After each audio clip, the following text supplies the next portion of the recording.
je vais commencer, parce qu'on va commencer par l'Écosse, par M. Gilles Lédier, qui est à Toulon.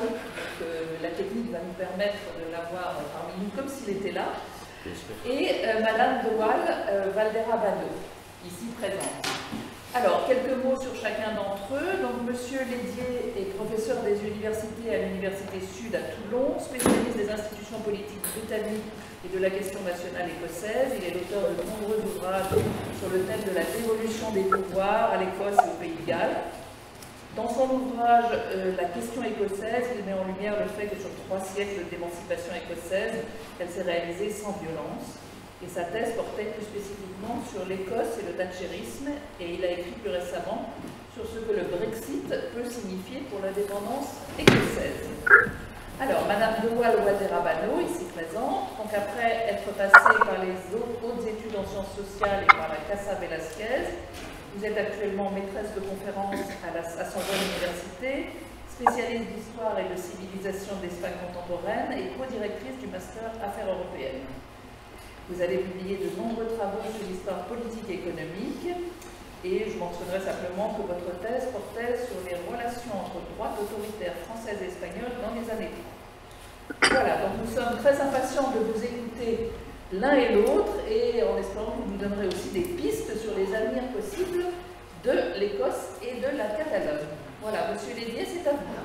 Avant de commencer 30 secondes, je vais demander à chacun d'entre vous de mettre en mode silencieux vos avions ou vos téléphones mobiles, s'il vous plaît. Et je sais qu'il y a une feuille de présence qui circule, donc si vous pouviez continuer à la faire circuler et à la remplir, ça serait sympathique. Merci beaucoup. À vous, monsieur. Bien, bonjour à tous et à toutes, est-ce que vous m'entendez bien? Oui, c'est bon, on vous entend. Parfait.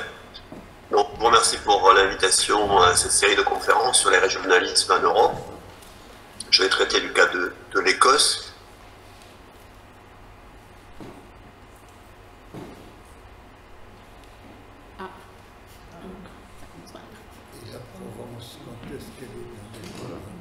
Voilà.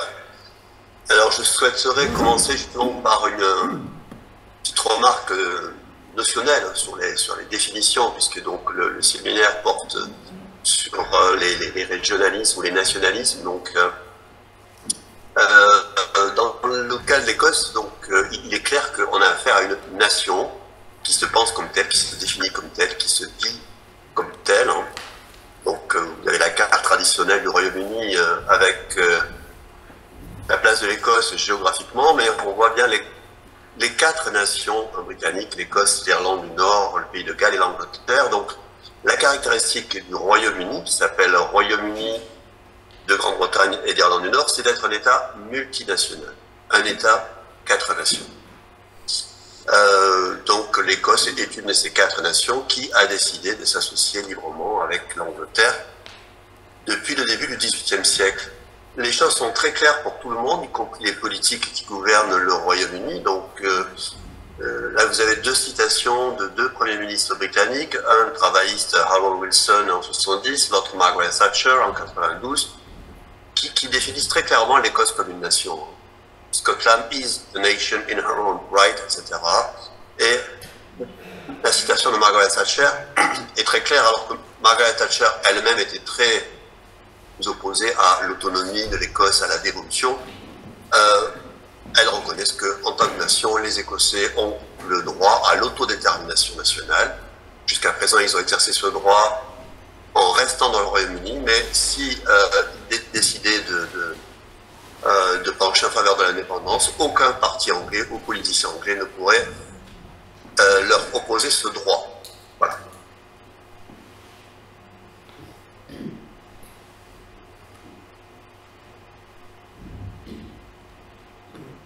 Voilà, donc l'Écosse et le Royaume-Uni, c'est l'histoire d'un partenariat particulier, car le Royaume-Uni est un État multinational, mais qui aussi fonctionne sur le modèle asymétrique. C'est-à-dire que ce n'est pas un État fédéral, c'est un État où il y a une nation, l'Angleterre, qui est beaucoup plus importante que les autres, et par sa taille, son poids économique, géographique, etc. politique et économique, mais aussi asymétrique parce que chacune des trois nations périphériques, l'Écosse, le Pays de Galles, l'Irlande, a un type de relation différent avec la nation dominante, l'Angleterre. L'Écosse, le Pays de Galles a été soumis à l'Angleterre au Moyen-Âge. L'Irlande a été colonisée par l'Angleterre à partir du XVIe siècle. Par contre, pour ce qui est de l'Écosse, c'est une union pratiquement à égalité, hein, un partenariat donc, qui reste dans l'histoire comme un acte d'union.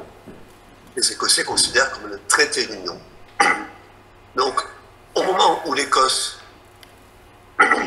rejoint l'Angleterre en 1707, au début du XVIIIe siècle, bon, auparavant il y avait eu l'union des deux couronnes, mais c'était simplement une union dynastique. La vraie union, c'est 1707, l'union des deux parlements. À ce moment-là, l'Écosse, en fait, a négocié librement son association avec l'Angleterre.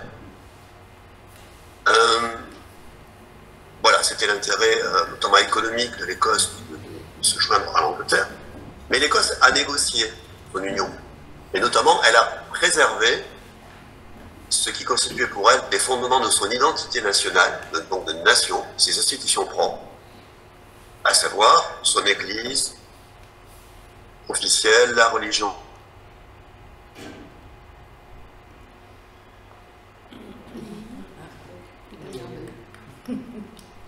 Oups. Mais là, je ne sais pas trop quoi faire en fait. C'est bon? On a eu un bug. Allez-y, continuez. Vous pouvez continuer. Voilà, donc l'Écosse a préservé ses institutions nationales qui lui ont permis de conserver son identité nationale, même dans le cadre du système politique britannique. Aussi négocié d'être très bien représenté à Londres au sein du système politique britannique, notamment au Parlement de Westminster et au sein du gouvernement. Et il faut voir que depuis 1707, en fait, à plusieurs reprises, l'Écosse a renégocié sa place, son statut au sein du Royaume-Uni, et notamment, exemple, c'est au cours des 30-40 dernières années, lorsque le débat sur une grande autonomie à accorder à l'Écosse, donc ces séjours, sur lequel je vais revenir. Donc c'est la fameuse dévolution institutionnelle qui a été débattue dans les années 70, 80, 90, qui finalement s'est mise en place à la fin des années 90 et qui a créé une décentralisation politique qui donne une large autonomie politique à l'Écosse. Parallèlement à la préservation de son identité nationale, l'Écosse a contribué à forger le projet britannique, l'identité britannique, la Britishness. Comme un partenaire majeur de ce projet. Donc il y a plusieurs moments forts de l'histoire britannique qui constituent le récit national britannique et dans lequel l'Écosse est particulièrement impliquée. L'éthique protestante, partagée des Écossais et des Anglais, les Lumières, deuxième moitié du XVIIIe siècle, où cette révolution scientifique, intellectuelle qui a préparé l'avènement du monde nouveau a été en grande partie donc forgée en Écosse par des penseurs comme Adam Smith, David Hume, etc. Les deux événements majeurs marquants de ce récit national britannique, à savoir la révolution industrielle et l'extension coloniale et l'Empire, qui ont vraiment focalisé l'attention des Britanniques pendant 2 siècles et demi, eh bien, l'Écosse a joué un rôle majeur. Elle a participé activement au développement de la révolution industrielle. Les Écossais ont été particulièrement impliqués dans l'extension coloniale et la gestion de l'Empire. Et puis, plus récemment, depuis la fin de la Seconde Guerre mondiale, on peut dire que les Écossais donc, ont aussi contribué au projet britannique avec un attachement fort à ce qu'on appelle le welfare state, l'État-providence, la mise en place de cet État social qui met en place une solidarité entre les Britanniques, et auquel les Écossais sont particulièrement attachés. Aujourd'hui, en Écosse, par exemple, quand vous posez la question, pourquoi vous vous sentez fier d'être britannique? Quelle est votre principale source de fierté pour être britannique? Les Écossais ont tendance à répondre le welfare state, parce qu'il y a le welfare state. Donc, les Écossais, depuis 3 siècles, ont développé ce qu'on appelle un dualisme, une dualité identitaire, écossais et britannique. Écossais par référence à leur identité nationale, britannique par référence au projet politique d'État et de récit britannique. Ils ont maintenu un attachement à leurs propres institutions, leur propre histoire, leur culture, leur littérature, etc.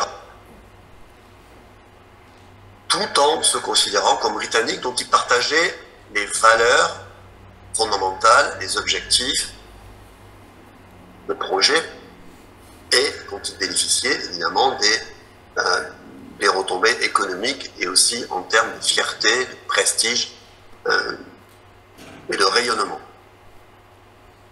Donc Walter Scott, déjà à son époque, parlait de Scottish by heart, British by reason. Voilà, cette dualité identitaire, écossais de cœur, britannique de raison.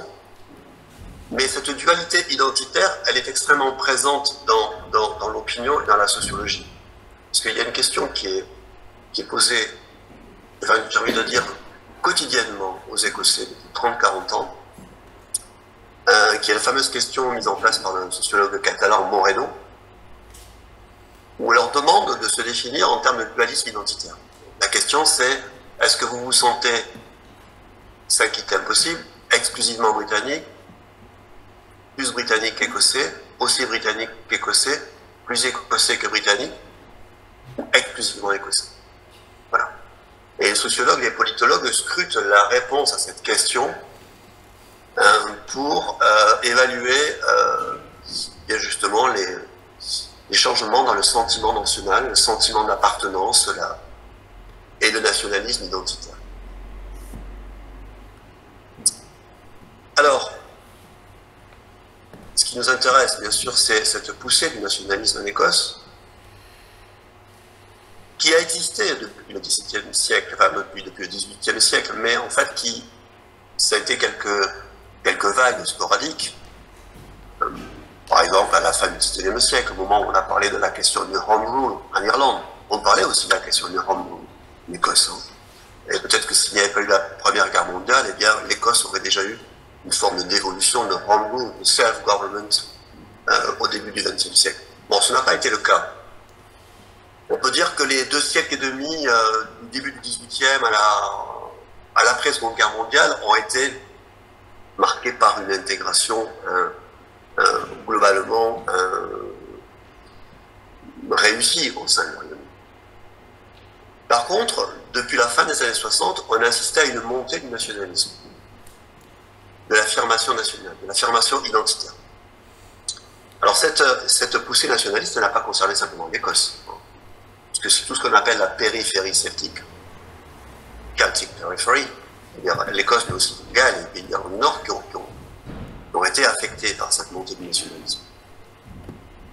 À partir de la fin des années 60, donc il y a une situation de trouble à l'Irlande du Nord, il y a une affirmation régionaliste au Pays de Galles et une affirmation nationaliste en Écosse. Les origines, elles sont connues, identifiées. D'abord, le déclin économique du Royaume-Uni, ses difficultés économiques. On parle de lui comme l'homme malade de l'Europe dans les années 70. C'est ce qui va pousser d'ailleurs le Royaume-Uni à rejoindre l'Union européenne. Un déclin qui signifie aussi une perte de prestige et de rayonnement au plan international, donc une perte de la fierté identitaire. Au plan politique, les limites du système politique fondé sur le bipartisme, parce que en fait l'alternance montre que les principaux partis, les 2 partis, conservateurs et travaillistes, n'arrivent pas à résoudre la crise économique et sociale des années 70, et donc les Écossais, comme d'autres, vont pouvoir peut-être se tourner vers un autre parti, une autre offre électorale. Et puis concernant l'identité britannique, la britannicité, bien sûr, à partir des années 60, il y a sous-jacent qui chemine dans l'opinion de manière lente mais implicite, des interrogations sur l'identité britannique. Qu'est-ce que c'est qu'être britannique aujourd'hui, avec donc la fin de l'Empire, le choc de la décolonisation, la crise du modèle industriel, institution aussi, comme la monarchie, qui est aussi un élément fédérateur dans l'identité britannique. Cela fait que, en fait, les questions vont commencer à se poser sur la force de l'identité britannique. Alors, en Écosse, le nationalisme va prendre une forme particulière, différente de celle du Pays de Galles ou d'Irlande du Nord. Chronologiquement, il y a une date symbolique, c'est celle de 1967, c'est-à-dire que c'est la première fois, pratiquement, qu'un député donc, du parti nationaliste, qui s'appelle SNP, Scottish National Party, va être élu au Parlement britannique à l'occasion d'une élection partielle. Bon, il y avait aussi en 1945 un député SNP qui avait été élu, mais ça n'avait pas fait long feu, et on peut dire que de 1945 à 1967, le Parti national écossais, qui est un parti créé dans les années 30, avait été complètement marginal. Ces résultats, c'était 1%, 2%, 3%, anecdotique. Et puis en 67, d'un coup, il y a une élection partielle, et ce parti va avoir un député élu, ça va être la percée, et à partir de là, donc, ce parti va prendre de plus en plus d'importance au sein de l'opinion, au point qu'aujourd'hui, et depuis une quinzaine d'années, il est très largement le parti dominant en Écosse. Alors, dans les années 70, donc, on voit réémerger ce nationalisme écossais qui ne s'appuie pas sur des fondements linguistiques, contrairement au Pays de Galles, par exemple, ou religieux, contrairement à l'Irlande du Nord, mais c'est un nationalisme de type politique et sociétal.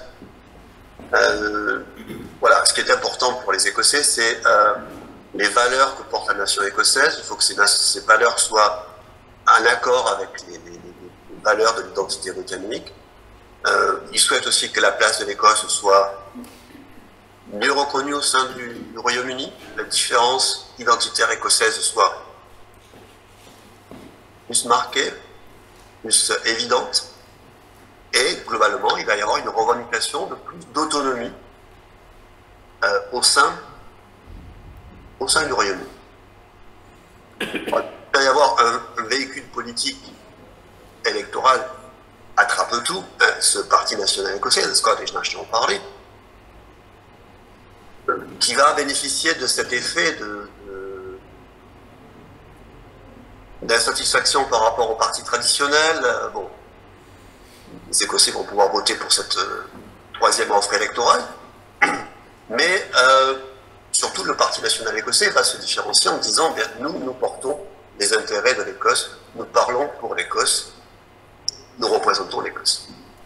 Alors au départ, ce parti, dans les années 70, c'est un parti qui n'est pas du tout structuré, qui est formé de quelques intellectuels, quelques personnalités. Il n'y a pas d'idéologie politique spécifique. C'est un parti attrape-tout. Il fonctionne uniquement sur le thème « l'Écosse, c'est nous ». Et concernant l'avenir de l'Écosse au sein du Royaume-Uni, ce parti est divisé en deux grandes fractions qui vont continuer de s'affronter dans les années qui vont suivre, à savoir ceux qui sont favorables à l'indépendance de l'Écosse, qu'on appelle à l'intérieur du parti des fondamentalistes, c'est-à-dire l'indépendance, rien de moins, et ceux qui, au contraire, pensent que l'Écosse devrait arriver à l'indépendance par une autonomie progressive, une prise de distance progressive, donc des gradualistes qui seront favorables, par exemple, à la dévolution comme une première étape vers l'indépendance. Ce nationalisme identitaire dans les années 70 va s'appuyer sur une ressource inespérée, qui est la question du pétrole. Mais la question du pétrole surgit après l'émergence du parti SNP. C'est-à-dire la découverte de grandes richesses en hydrocarbures en en mer du Nord, à proximité des côtes de l'Écosse. Donc, ça va être un élément porteur du nationalisme, dans ce sens que le Royaume-Uni assez pauvre, mais l'Écosse aussi assez pauvre. Longtemps, le discours du gouvernement britannique, ça avait été de dire, bon, le Royaume-Uni est une grande puissance, l'Écosse seule ne pourrait pas, l'Écosse indépendante ne pourrait pas être viable économiquement. Donc là, la découverte du pétrole, ça renverse la problématique en disant aussi l'Écosse indépendante pourrait être viable économiquement grâce aux ressources du pétrole. Donc, regardez ce qui se passe en Norvège, par exemple. Donc, vous voyez cette illustration. Donc, l'Angleterre attend le pétrole de l'Écosse. Il est temps pour l'autonomie. Et alors, ces posters sur des gens, des Écossais, pauvres, déclassés, en disant c'est son pétrole, c'est notre pétrole, c'est bon. Donc ça, c'est la première vague nationaliste des années 70. Les décennies suivantes, les années 80 et 90, il y a une deuxième vague nationaliste. Parce que suite à l'échec du référendum sur la dévolution en 79, l'arrivée au pouvoir des néoconservateurs, Margaret Thatcher, on peut penser qu'il y a un cycle qui s'achève et que finalement la question de l'autonomie de l'Écosse est un petit peu close. Or, ce n'est pas du tout le cas, et dans les années 80 et 90, la question de ces revendications identitaires vont revenir sur le devant de la scène avec encore plus de force. Encore plus de force en s'appuyant sur deux facteurs, que j'appelle le facteur Thatcher et puis l'enjeu Europe. Margaret Thatcher, bien sûr, va être un petit peu le bouc émissaire, enfin, la figure d'hostilité des nationalistes écossais, en ce sens qu'elle va incarner une politique économique et sociale que les Écossais vont juger néfaste à l'Écosse et hostile à l'Écosse. Donc voilà toujours ce poster de Margaret Thatcher donc, qui exploite le pétrole écossais. Et à droite, vous avez un autre poster de Margaret Thatcher. Donc, ça date de la campagne pour le référendum sur l'indépendance en 2014. Donc c'est beaucoup plus récent. Margaret Thatcher était déjà décédée, mais on voit comment sa figure est toujours réutilisée comme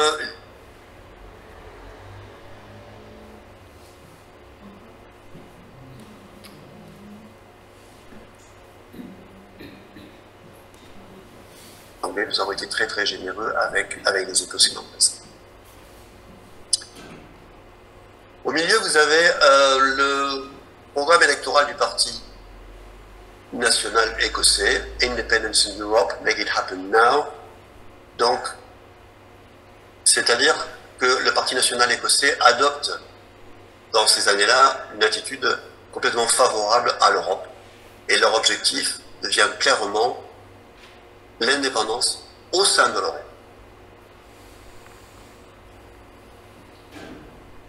Donc ce nationalisme identitaire en Écosse, il va prendre un tour idéologique assez clair, ce qui n'était pas le cas auparavant, en ce sens qu'il va avoir une tournure anticonservateur, disons politiquement de centre-gauche, revendiquant les valeurs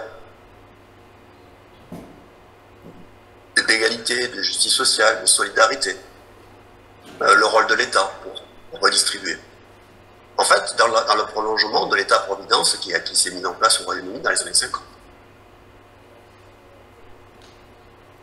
Et par ailleurs, donc, l'Europe, l'enjeu européen va être intégré à la dimension de revendication identitaire.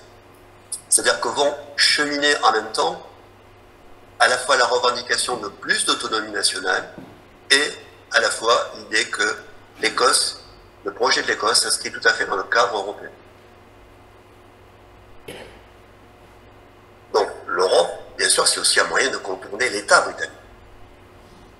Mais c'est aussi le constat que l'État britannique se désengage de l'aide économique à l'Europe, alors que de l'autre côté, l'Europe apporte des aides économiques importante à l'Écosse par la politique régionale européenne. Et l'Écosse promeut bien sûr aussi la diversité culturelle et linguistique, l'Europe des régions. Donc ce facteur européen, il va permettre aux nationalistes écossais de couper court à l'argument qui consistait à dire oui, mais si l'Écosse était indépendante, elle serait complètement isolée sur la scène européenne et mondiale. Donc la réponse, bien sûr, c'est non, parce qu'il y a l'Europe. Voilà, cette poussée nationaliste va déboucher sur la dévolution, finalement, qui est effective donc suite à l'arrivée au pouvoir des Travistes en 97. Il y a un référendum qui est organisé dans la foulée, celui-là très favorable à la dévolution.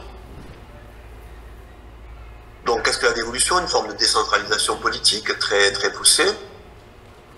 Double objectif, décentraliser l'État, en rapprochant le pouvoir politique du citoyen, mais aussi, bien sûr, c'est l'objectif peut-être le plus important, endiguer la poussée nationaliste en Écosse. Ah, il y a cette fameuse phrase d'un élu travailliste, George Robertson, Devolution will kill nationalism, stop dead. La dévolution tuera complètement le nationalisme en Écosse. C'est ce que pensent les travaillistes de Tony Blair, Gordon Brown, quand ils arrivent au pouvoir. Cette dévolution, elle se traduit par la création de nouvelles institutions, un gouvernement, mais surtout un parlement. Vous avez ici en photo un parlement qui se veut moderne, ouvert, accueillant, chaleureux, architecturalement plutôt sur le modèle des parlements scandinaves, mais en termes de fonctionnement, vous voyez que c'est le principe de l'hémicycle, hein, de l'ouverture aussi, donc l'hémicycle qui correspond plus à l'Assemblée nationale française plutôt qu'au Parlement de la Chambre des communes, la Chambre des Lords à Westminster. Donc ce Parlement se veut un petit peu un anti-modèle du Parlement britannique. Voilà, et cette dévolution donc, qui accorde de larges pouvoirs à l'Écosse pour gérer ses affaires locales, à savoir le transport, l'éducation, la santé, le développement économique, les loisirs, les questions de police, de culture, principalement. Cette dévolution, en fait, mise en place à partir de 1999, elle va avoir l'effet de renforcer le nationalisme écossais. Non pas de l'abattre, non pas de l'affaiblir, mais au contraire de le renforcer. Parce que ces nouvelles institutions vont être une sorte de fierté nationale. Les Écossais vont montrer un grand attachement à leur institution. Parce que le paysage écossais politique va pouvoir affirmer encore plus sa spécificité par rapport au reste du Royaume-Uni, se différencier. Parce que contrairement à ce qui était attendu, la dévolution va enclencher sa propre dynamique. C'est-à-dire que la dévolution va être un processus, en fait. C'est-à-dire que petit à petit, les Écossais vont réclamer que des pouvoirs supplémentaires soient accordés à leur Parlement et avoir de plus en plus d'autonomie. Au plan politique, surtout, donc, la dévolution va permettre au Parti national écossais, le SNP, de prendre racine encore plus comme le parti qui représente les intérêts de l'Écosse. Donc, lorsqu'on crée le Parlement écossais, ce sont les travaillistes qui sont majoritaires, parce qu'historiquement, les travaillistes sont la première force politique écossaise depuis les années 50. Mais les nationalistes écossais s'affirment comme la principale force d'opposition. Et puis à partir de 2007, les nationalistes gagnent l'élection au Parlement décentralisé de 2007 et ils s'affirment comme la première force politique de l'Écosse. D'abord à la majorité relative, puis à la majorité absolue à partir de 2011. Et donc depuis 2007, il faut voir que le Parti national écossais est au pouvoir en Écosse. Il gouverne l'Écosse, il dirige l'Écosse. Et il dirige plutôt avec un taux de satisfaction assez important, sur une base assez consensuelle, avec une ligne politique de centre-gauche, en essayant d'être assez efficace au plan économique. Et qu'à cette ligne politique, ils doivent aller reconnus régulièrement en 2007, en 2011, en 2015 et encore récemment en 2021 comme le premier parti écossais. En 2011, les nationalistes gagnent à la majorité absolue, ce qui semblait impensable auparavant, l'élection au Parlement écossais, et cela leur permet de entrer en négociation avec le gouvernement britannique pour réclamer l'organisation d'un référendum sur l'indépendance, ce qui leur sera accordé. Et le référendum, donc vous savez, a lieu en 2014, avec un résultat de 55% pour le statu quo, 45% pour l'indépendance.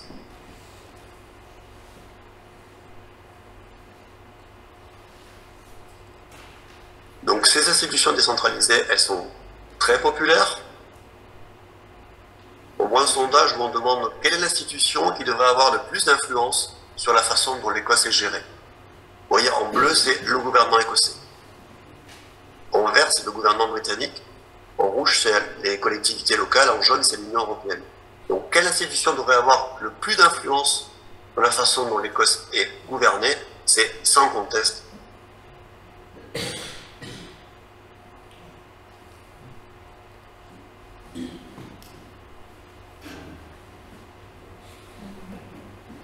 au maximum of devolution, un maximum d'autonomie. En gros, laissons à l'État britannique la gestion de l'armée, de la sécurité, de la diplomatie, de la monnaie, mais tout le reste, transférons-le aux institutions écossaises. Là, c'est une réponse à la question comment l'Écosse devrait être gouvernée. En rouge, c'est pas de parlement écossais. En bleu, c'est l'indépendance. En vert, c'est la dévolution.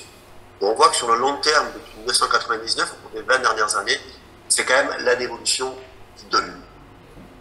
Même si, depuis 5 ans, 6 ans, donc les deux lignes entre pro-indépendance et pro-dévolution se croisent et se rejoignent.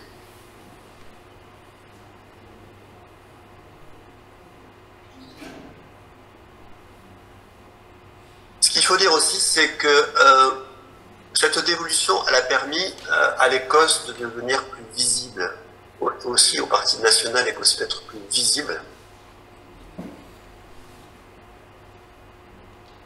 au point que aujourd'hui, les sociologues et politologues ne parlent plus de l'Écosse comme une nation sans État. Ils parlent plutôt de l'Écosse comme un jeune État, un État en devenir, un embryon d'État. Parce que l'Écosse a aujourd'hui toutes les institutions d'un État. Elle a un parlement, elle a un gouvernement, elle a un leader qui s'appelle le First Minister. Alors que, voilà, le Parlement, c'était l'institution majeure de la dévolution, mais ce qu'on voit en fait depuis 15 ans, c'est l'affirmation aussi d'un leadership, de quelqu'un qui représente l'Écosse, qui, à la fois sur la scène nationale et internationale. Donc là, j'ai illustré ce propos par 3 images de la Première ministre qui est en place depuis 2014. C'est Nicola Sturgeon, qui est donc au pouvoir depuis maintenant 9 ans. Et on voit, bon, à travers ces exemples, comment l'Écosse, par exemple, exprime son point de vue. L'Écosse est pour l'Europe. Je suis là pour représenter l'Écosse. La dernière image, c'est pendant la crise du Covid aussi. Le management de la crise du Covid a permis à l'Écosse de se différencier du reste du Royaume-Uni. La gestion a été considérée comme beaucoup plus efficace, beaucoup plus sensée, beaucoup plus humaine à l'Écosse que celle de Boris Johnson au niveau anglais. Par ailleurs, l'Écosse peut, à travers ses institutions, son leader, son gouvernement, mener une forme de para-diplomatie, de promotion de l'Écosse sur la scène internationale, auprès des entreprises, à destination de la diaspora, au sein de l'Union européenne. Voilà. La visibilité de l'Écosse en tant qu'État État en devenir, ou embryon d'État, ou jeune État, est de plus en plus évidente. D'autant que maintenant, le projet, bien sûr, des nationalistes, ce n'est plus simplement que l'Écosse soit reconnue au sein de l'Europe comme une région ou un territoire particulier, c'est de devenir membre de l'Union européenne, le 27e ou 28e membre de l'Union européenne, donc État indépendant. Donc la dévolution a permis au Parti national écossais de progresser et d'affirmer un leadership sur la scène politique écossaise. On voit les courbes en jaune du SNP depuis la dévolution de 1999, on voit que ça croise celle des travaillistes qui sont en rouge. Donc 45-50% de voix aux élections au Parlement écossais. Ça, c'est l'impact du SNP aux élections législatives britanniques, qui est en bleu. On voit que sur la période récente, depuis la dévolution, il n'a cessé de progresser. Aujourd'hui, il est aux alentours de 50%. C'est-à-dire qu'aux élections législatives britanniques, il y avait un Écossais sur deux qui vote pour le Parti national écossais. Et pas pour les partis britanniques travaillistes ou conservateurs. Alors, j'en viens mon dernier point, c'est la question de l'Europe et du Brexit. Le Brexit et le nationalisme écossais. Dans quelle mesure le Brexit a-t-il impacté cette dynamique qui est incontestablement centrifuge? Je rappelle les résultats donc, du Brexit, avec, sans surprise, un vote écossais très largement majoritaire en faveur de l'Europe, 62% contre 38%. Pourquoi? Parce qu'il y a un consensus pro-européen qui s'est établi depuis plusieurs décennies en Europe, en Écosse, pardon, au sein de tous les partis politiques, y compris les conservateurs, sur l'idée que l'identité nationale écossaise, elle s'inscrit dans l'environnement européen. Et vous voyez sur la carte que non seulement l'Écosse a voté largement en faveur de l'Europe, mais toutes les circonscriptions, tous les territoires écossais, sans exception, ont voté bleu, ont voté Remain. Donc c'est assez impressionnant.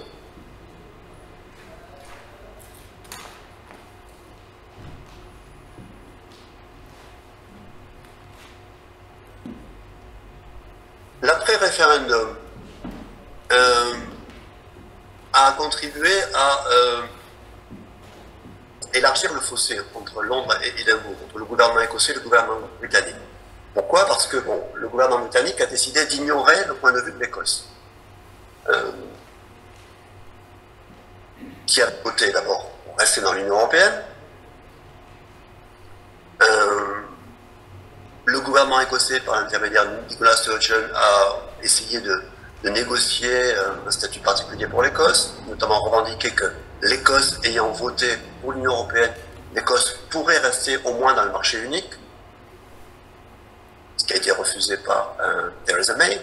Ensuite, le gouvernement écossais a essayé de négocier le fait que l'ensemble du Royaume-Uni reste dans le marché unique, c'est-à-dire quitter l'Union européenne mais rester dans l'Union économique, ce qui a été aussi refusé par le gouvernement britannique, qui a indiqué que le vote britannique engageait l'ensemble du Royaume-Uni et qu'il n'était pas question de faire un traitement différencié pour l'Écosse.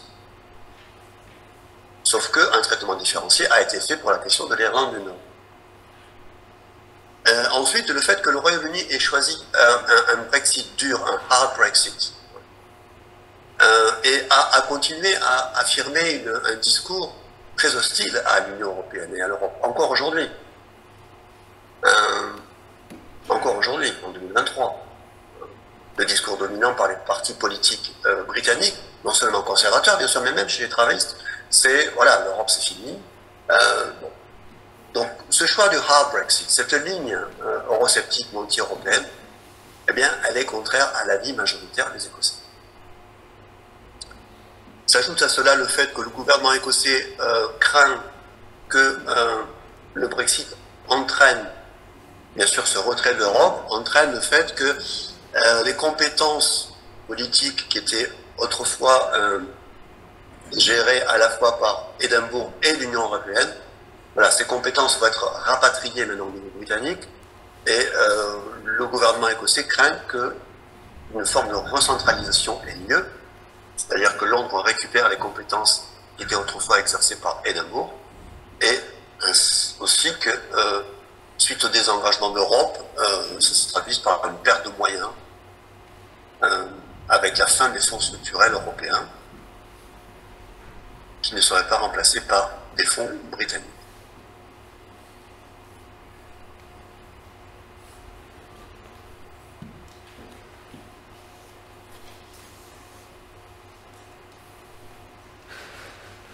Voilà, alors je voudrais terminer sur l'impact du Brexit sur le débat sur l'avenir institutionnel de l'Écosse.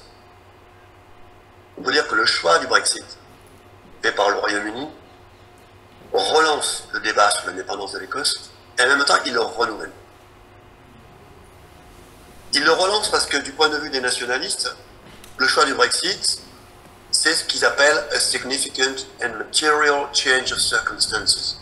Voilà, c'est les circonstances nouvelles, significatives, qui ont changé et qui font que, pour les nationalistes, il faut organiser un nouveau référendum sur l'indépendance parce que la situation a changé.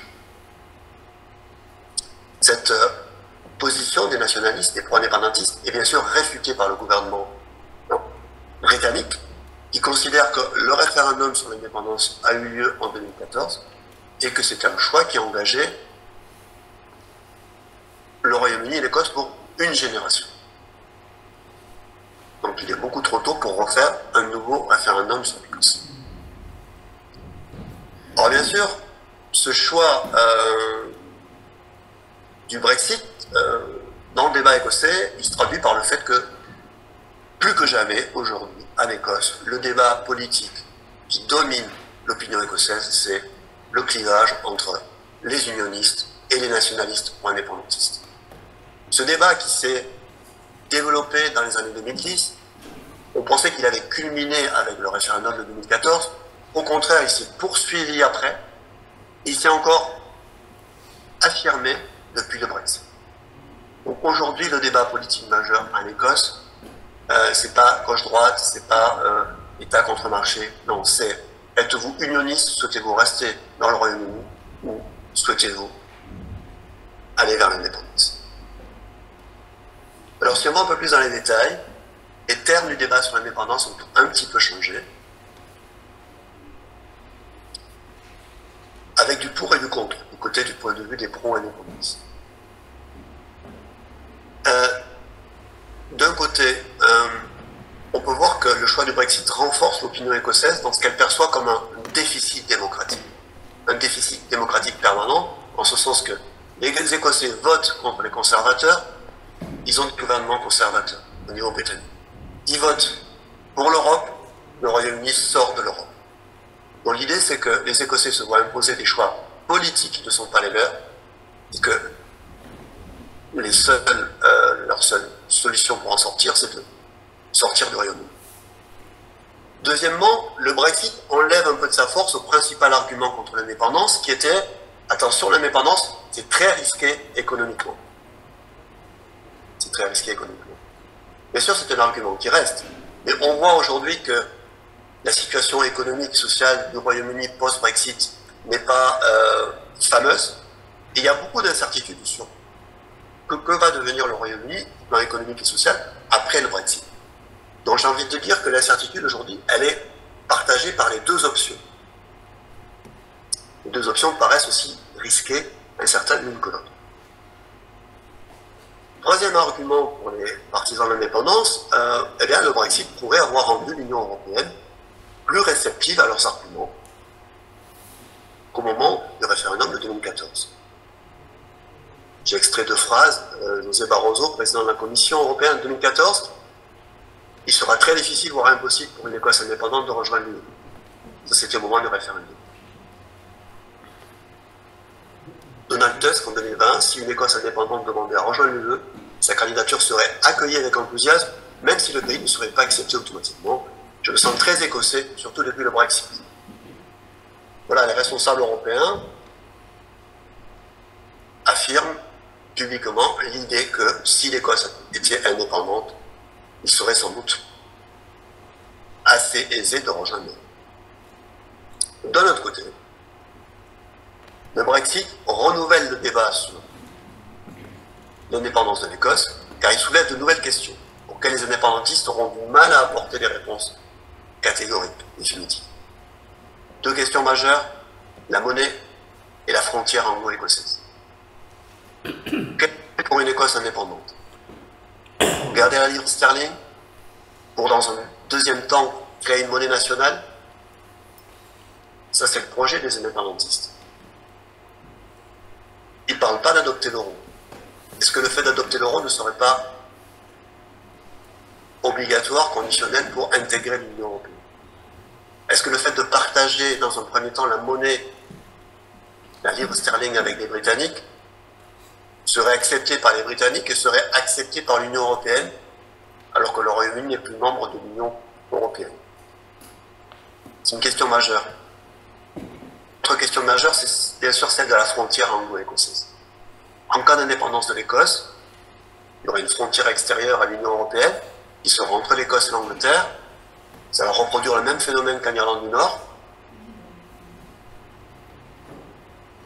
Il n'est pas question d'envisager une frontière dure avec des contrôles aux frontières. Les Écossais sont complètement hostiles à une frontière dure. Et bien sûr, ils souhaitent conserver les liens qu'ils ont avec les Anglais, liens familiaux, culturels, économiques, forgés depuis des siècles. Voilà. Dernier point, pour le moment, si on regarde les sondages, le Brexit n'a pas fait basculer clairement la majorité d'Écossais en faveur de l'indépendance. Donc c'est impossible aujourd'hui de prévoir de manière certaine le résultat d'un nouveau référendum sur l'indépendance. Enfin, le Brexit n'a rien changé au fait que pour être indépendante, l'Écosse devait obtenir l'aval de Londres. Voilà, je termine par ceci. Donc, sondage, le soutien en faveur de l'indépendance. À gauche, vous avez le long terme depuis 1979, la courbe bleue en faveur de l'indépendance qui monte petit à petit. Au point de croiser celle des non à l'indépendance. Puis à droite, vous avez les 12 derniers mois. Jusqu'à décembre 2022, vous voyez que les deux courbes, pour, contre, yes, no, favorable à l'indépendance, sont très proches l'une de l'autre, autour de 50. Donc selon les sondages, c'est 52% pour l'indépendance, 48% contre, ou l'inverse. Donc, rien n'est joué. Et en conclusion, les indépendantistes écossais sont plutôt dans l'impasse à l'heure actuelle. Car la Cour suprême britannique a récemment statué que l'Écosse ne pouvait pas organiser de référendum sur l'indépendance sans l'accord du gouvernement britannique. À la suite de quoi, les nationalistes écossais ont annoncé que les prochaines élections législatives doivent se tenir fin 2014, constitueraient une sorte de référendum de facto sur la question de l'indépendance. Et que si les nationalistes avaient la majorité, ils considéreraient cela comme un mandat pour entamer des négociations d'indépendance. Sauf qu'à l'heure actuelle, rien ne garantit que le gouvernement britannique acceptera de négocier l'organisation de nouveaux référendums sur l'indépendance, quelle que soit la couleur politique de la future majorité élue après les élections de... excusez-moi, elles ne sont pas prévues en 2014, en 2024, fin 2024. Voilà, je vous remercie. Merci beaucoup, monsieur.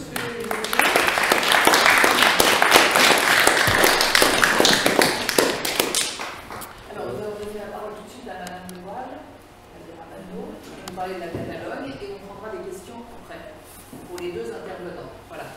Oui, je remercie l'Université populaire du 14e arrondissement de m'avoir invité pour présenter le cas de la Catalogne dans le cadre de ce cycle sur les régionalismes.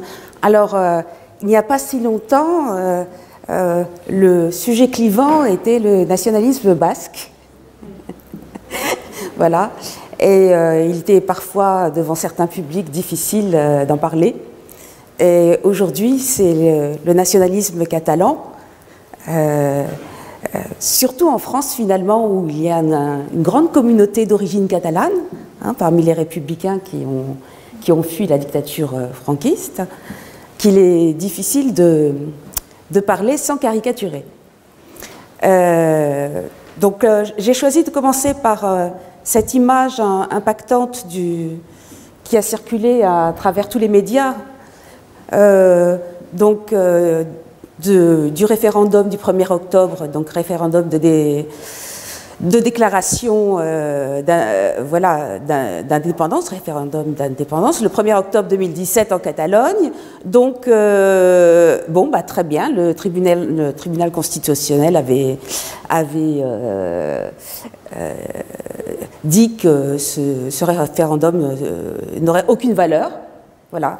La question, c'est fallait-il lancer la police pour réprimer et empêcher de voter. Vous pensez bien que l'Espagne, si vous êtes un petit peu au courant de l'actualité, a encore aujourd'hui beaucoup de mal à faire face à son passé. Et il y a encore des images très prégnantes de la dictature, de la répression. Je rappelle que la Catalogne a été doublement réprimée en tant que séparatiste, entre guillemets, et en tant que rouge, entre guillemets.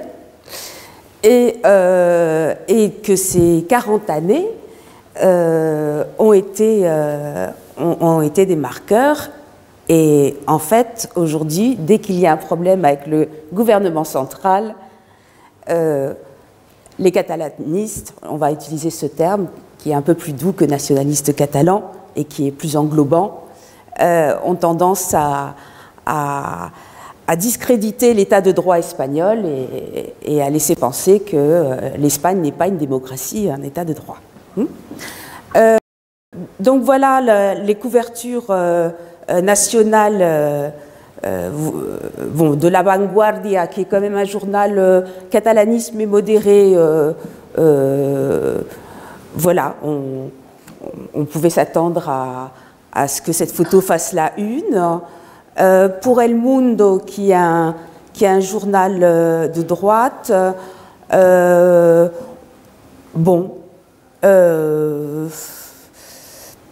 on voit quand même l'image de la police, garante de l'ordre, donc on rassure une partie des Espagnols.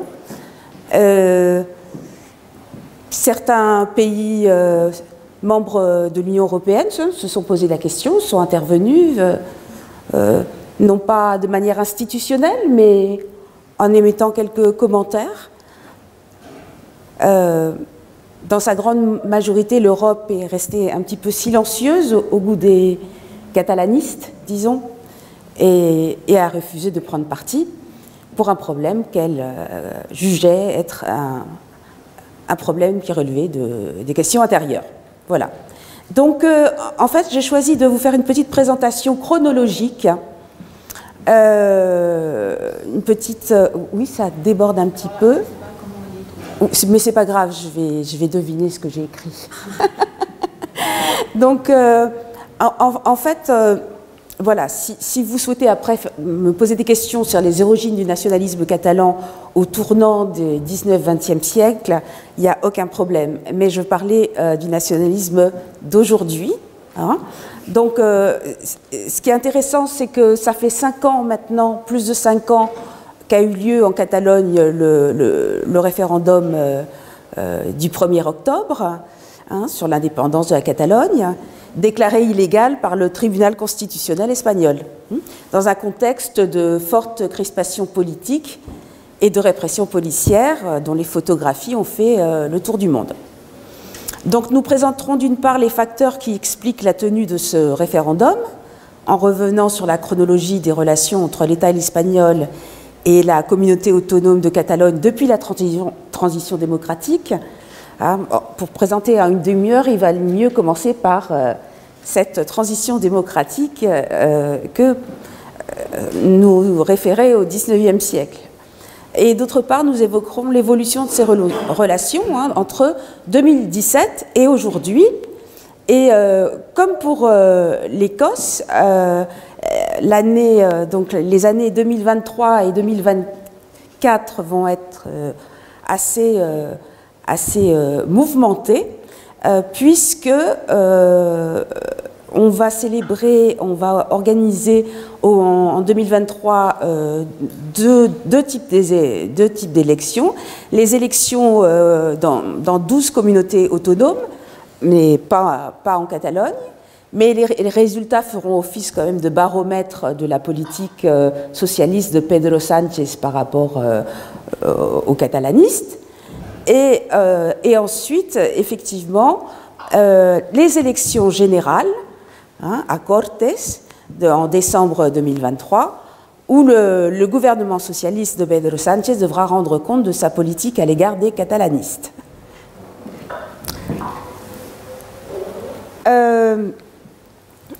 Bon, dès sa naissance, le nationalisme catalan a justifié son fait différentiel par l'existence d'une langue. La langue est le marqueur identitaire des catalanistes, d'une langue, d'une histoire, d'une culture propre, tournée vers l'extérieur, vers l'Europe. Donc la Catalogne serait plus européenne finalement que l'Espagne. C'est une région riche qui a expérimenté déjà un certain nombre de brassages, c'est-à-dire que en Catalogne, il n'y a pas que des Catalans sur plusieurs générations. Il y a d'abord les Andalous, toute la population pauvre du sud de l'Espagne qui, dans les années 50, est venue travailler comme main-d'œuvre dans l'industrie catalane. Donc voilà, les Andalous, ceux d'Extrémadour, quelques Aragonais, voilà. Et puis depuis 20 ans, depuis 10-20 ans, il y a une nouvelle immigration, enfin, comme en France, comme un peu partout ailleurs. Elle arrivait en Espagne plus tard, mais elle est arrivée, de pays issus du Maghreb, de la Roumanie. Donc, vous pensez bien que on ne peut pas dire que la Catalogne en soi soit séparatiste. Il y a des Catalans disons, catalanistes, qui maintenant, en fait, la situation de dialogue qu'a entamé Pedro Sánchez avec la gauche nationaliste, Esquerra Republicana Catalunya, a fait baisser un petit peu enfin, a détendu un petit peu l'atmosphère, et au jour d'aujourd'hui, les sondages montrent que finalement, il y aurait 43% peut-être de Catalans qui seraient en faveur de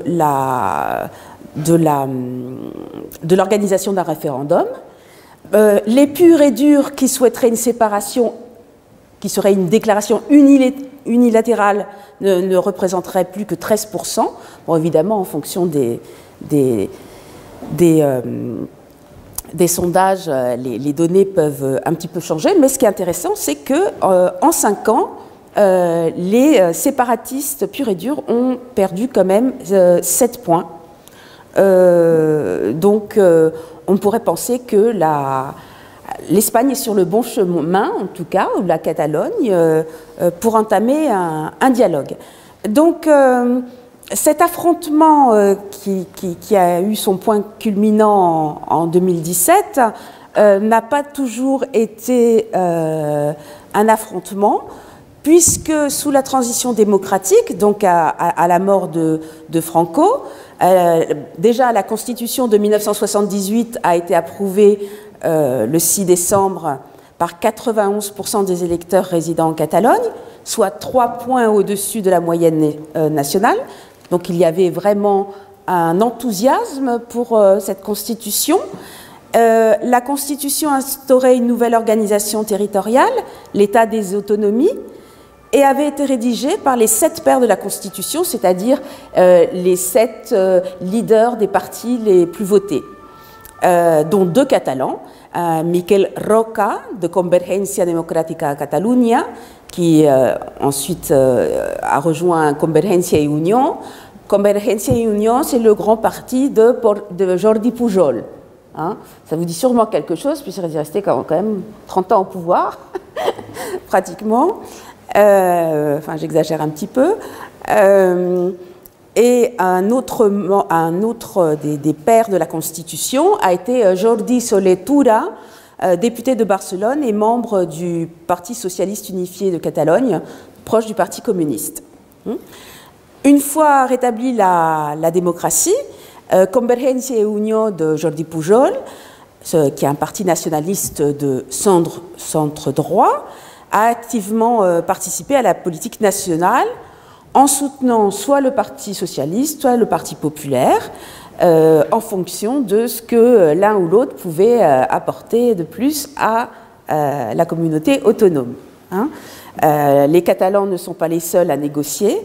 C'est une course à l'échalote pour qui aura plus que l'autre. Et en fait, le problème que l'Espagne a affronté là, à partir de 2006 et la réforme du statut de la Catalogne, c'est le fait que Zapatero, donc le socialiste, a ouvert une boîte de Pandore lorsqu'il a promis une réforme des statuts des communautés autonomes et qu'effectivement tout le monde a voulu montrer son fait différentiel, sa particularité. Pour l'anecdote, alors mon nom ne le montre pas parce que je suis un mélange de beaucoup de choses, je suis le fruit d'un brassage énorme. Mon deuxième nom c'est Valderrábano, ça vient de la Castille, la vieille Castille, donc voilà. Mais j'ai été élevée aux îles Canaries, à Tenerife. Il y a aussi un parti, Coalition Canaria, un parti nationaliste canarien qui a le mérite d'exister, mais qui c'est pas un parti indépendantiste. Vous imaginez bien dans une région qui dépend pratiquement, grandement du tourisme, sans pouvoir s'appuyer sur des richesses économiques, comment demander l'indépendance. Voilà. Et il est vrai qu'il y a un phénomène en Espagne qui s'appelle une sorte de double patriotisme. En tout cas, ça a été le cas pendant le XIXe siècle. Voilà, on était fiers de sa région et on était aussi, on avait une relation particulière avec les représentants de l'État. Donc, une intervention de Convergencia i Unió, ça veut dire que, en fait, ces nationalistes catalans étaient pour la négociation, d'accord? Ils n'étaient pas du tout pour l'indépendance, en tout cas dans un premier temps. Il a fallu attendre 2012 pour que Jordi Pujol fasse une déclaration en disant qu'il était en faveur de l'indépendance. Voilà.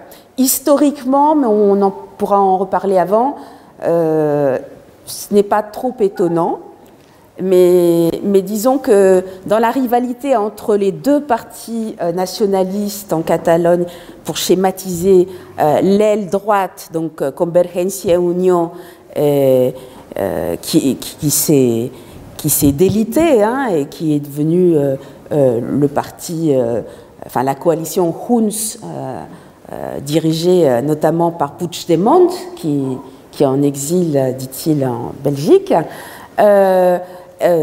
Donc, ce parti, à l'origine, était pour la négociation, et à l'origine, le parti indépendantiste, c'était Esquerra Republicana de Catalunya, qui a été fondé en 1930 et qui a toujours été indépendantiste, et qui, pendant la transition démocratique, n'avait pas le vent en poupe, hein, faisait à peine 10%. Voilà.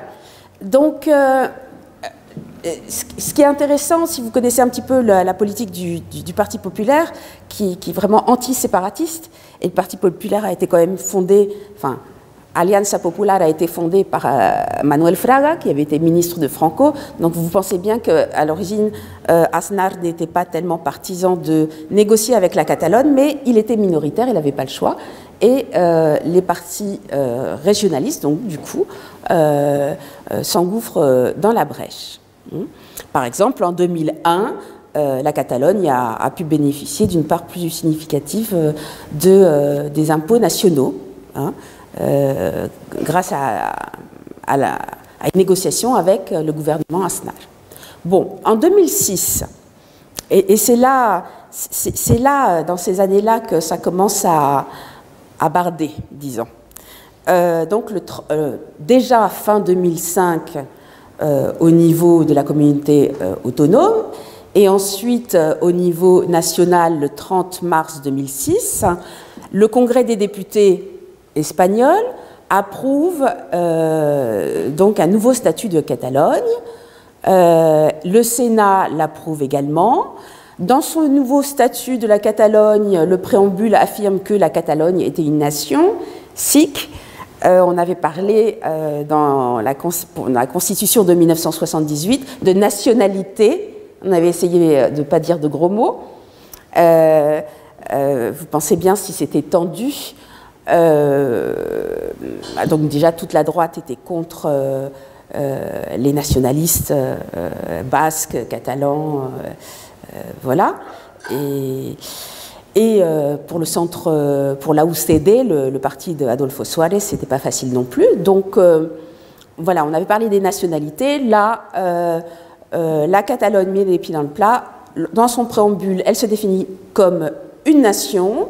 De surcroît, elle définit la langue catalane comme préférentielle en Catalogne sur la langue castillane.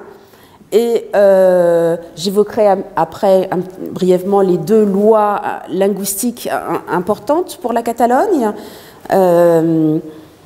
qui font que aujourd'hui il y a eu une immersion totale du catalan, de l'histoire catalane. Et voilà, ce qui n'était pas du tout le cas sous la transition, puisque le catalan avait été interdit sous Franco et précédemment sous la dictature de Primo de Rivera aussi, de 1923 à 1930. Donc déjà bon, ça posait problème. Et la Catalogne souhaitait également bénéficier d'une compétence supplémentaire par rapport à d'autres communautés autonomes. C'était donc avoir son mot à dire sur les juridictions sises sur son territoire. Donc, le 31 juillet 2006, après avoir après avoir recueilli de très nombreuses signatures, le Parti populaire présente un recours auprès du tribunal constitutionnel, un recours sur le nouveau statut de la Catalogne. Et le tribunal constitutionnel, qui a été récemment réformé, disons qu'on lui reproche un petit peu on reproche un certain manque de séparation entre le pouvoir législatif et juridique. Le tribunal constitutionnel met 4 ans à délibérer, siège au tribunal constitutionnel des conservateurs. Et les conservateurs ne sont pas vraiment en faveur des catalanistes. Le 28 juin 2010, donc, il retoque 14 articles du statut d'autonomie et déclare inconstitutionnel le terme de nation catalane dans le préambule. Et il déclare également inconstitutionnelle la prééminence du catalan sur le castillan et la volonté des catalanistes de ne plus être solidaires par rapport aux autres communautés autonomes, comme le stipule la Constitution de 1978. Lorsque s'est organisé cet état des autonomies, dans la Constitution, il était clair qu'il devait y avoir une répartition et que les régions les plus riches devraient apporter aux régions les plus pauvres une part de leur richesse. Il devait y avoir une redistribution. Or, que se passe-t-il à l'époque? Tout le monde s'en souvient, la Grande Récession, la crise de 2008, qui commence à faire son effet. Les élections autonomiques de Catalogne sont remportées en novembre 2010 par Convergencia y Unió, qui tient encore le choc, mais elle va se déliter bientôt. Et elle est présidée par le successeur de Jordi Pujol, Artur Mas, qui s'appelait Arturo Mas, mais qui a catalanisé son prénom. En pleine crise économique, la Catalogne a une grosse dette, une dette qui représente 22% de son PIB. Alors là, les deux camps se bagarrent pour savoir qui est responsable de cette dette. Est-ce que les Catalans, et en particulier le Convergencia Unió, auraient mal géré, voire détourné, parce que Jordi Pujol a quand même été impliqué dans des détournements d'argent, il en a mis un petit peu partout, en Andorre. Enfin, il n'est pas le seul, tous les politiques le font, en Espagne pratiquement. Bon, là, j'exagère un petit peu, mais enfin, c'est quand même un sport que les Espagnols aiment bien. Et où est-ce que, effectivement, l'État espagnol brime la Catalogne et injustement, voire vole la Catalogne, c'est le terme qu'on a entendu dans les médias. Voilà. Cependant, Artur Mas, à l'époque où on lui a demandé de faire des coupes budgétaires, c'est l'Union européenne qui a demandé aux pays, et les pays ont fait appliquer. Le système de santé étant de la compétence des communautés autonomes, Artur Mas a appliqué les coupes budgétaires, et ça a donné lieu à de fortes mobilisations dans la rue. L'année suivante, donc en 2011, lors de la fête nationale catalane de la Diada, qui est voilà, le 11 septembre 2011, la manifestation traditionnelle des catalanistes réunit environ 10 000 participants au nom contre l'usage du catalan en cours. Alors il faut dire que la droite, le Parti populaire, jetait de l'huile sur le feu. À l'époque, donc le ministre de l'Éducation nationale disait qu'il fallait castillaniser les Catalans. Alors vous imaginez comme ça pouvait être reçu, comment ça pouvait être perçu. Et ça venait apporter de l'eau au moulin aux catalanistes qui disaient qu'ils étaient considérés comme une colonie de l'État espagnol. Voilà. Donc, et en 2012, et là s'opère un tournant, la manifestation réunit plus de 100 000 personnes, après de nouvelles coupes budgétaires, sous le slogan « La Catalogne, un nouvel État de l'Europe ». Donc, je vous ai parlé de deux partis, Esquerra Republicana Catalana et Convergencia y Unió, qui après va devenir PDeCAT, le Partido Democrático Europeo de Catalunya. Mais je ne vous ai pas parlé de deux associations indépendantistes qui sont fondamentales, qui ont été fondamentales pour rajouter de l'huile sur le feu. C'est l'Òmnium Cultural et l'ANC, l'Association nationale de Catalunya, qui sont deux associations très présentes. Alors à l'origine, elles étaient, leur rôle était de défendre la langue et la culture catalane. Mais bon, finalement, elles font pression sur les partis politiques catalanistes pour qu'ils aillent plus loin. Ce sont ces associations, surtout, qui ont réussi à organiser des manifestations impressionnantes, à l'image de ce qu'on pouvait voir ailleurs, dans les nouveaux pays de l'Est qui venaient d'acquérir leur autonomie, leur indépendance, en tout cas. Donc, ultime tentative de masse avant de disparaître, d'obtenir quelque chose du gouvernement central, de Mariano Rajoy, puisque les élections ont eu lieu entre-temps et que c'est Zapatero bon, s'est fait virer pour ne pas avoir su diagnostiquer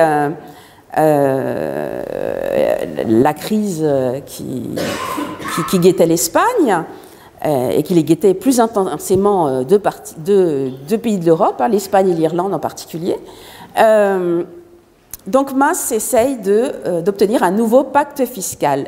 Alors lorsqu'on parle de pacte fiscal, à quoi pense-t-on en Espagne? On pense au Pays Basque et on pense à la Navarre qui ont un pacte fiscal, effectivement, un concierto fiscal, c'est-à-dire que contrairement aux autres communautés autonomes, par tradition, parce qu'ils avaient des fueros, ils avaient des traditions particulières, en fait, ils vont ponctionner les impôts et reverser à l'État ce qu'ils pensent devoir à l'État. Le système est complètement différent par rapport aux autres communautés autonomes. Donc finalement là, les catalanistes, ce qu'ils voulaient, c'était avoir le même régime, finalement, que le Pays Basque et la Navarre. Mas, donc, ça lui est refusé. Mas convoque des élections anticipées, au cours desquelles son parti perd des sièges. La gauche nationaliste catalane, qui avait été le vrai parti qui représentait les vrais indépendantistes, double son nombre de sièges, une petite coquille là, et en obtient 21. Donc Esquerra Republicana Catalunya a su capitaliser le vote indépendantiste, tandis que le virage souverainiste de Convergencia y Unió, donc le parti qui était de Pujol, suscite la méfiance des électeurs. Alors, une petite parenthèse, parce que tout est lié. À cette époque-là, l'image du roi est fortement atteinte par tous les scandales, la chasse en Afrique, les détournements d'argent ou en tout cas les impôts non payés. Ça commence déjà là. Et la particularité aussi de ce nationalisme catalan, et ça va être le cas après de Puigdemont aussi, c'est de vouloir la République. Qui est républicain en Espagne? Jusqu'à présent, peu de monde, il y avait peu de forces politiques républicaines, il n'y a pas une grande tradition historique républicaine, il y a eu 2 républiques. La deuxième, celle qui a gouverné entre 1931 et 1936, la pauvre, on lui a attribué tous les méfaits et la guerre civile.